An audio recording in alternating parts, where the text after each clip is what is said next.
here. We're steering Oracle Team USA is right now a faster boat going upwind. But Dean Parker, don't give up. Sail by the numbers, listen to Ray Davies, look around, stay out of the current. That's what you got to do if you're behind.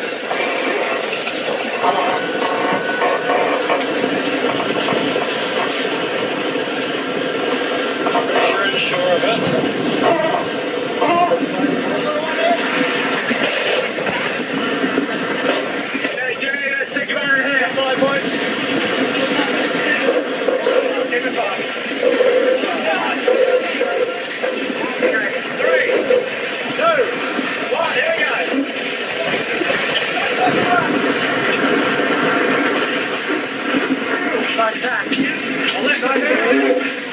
A good attack by Oracle Team USA. The lead now 200 meters, but we need to go back on leg number 3 after they went around mark number 2, Kid.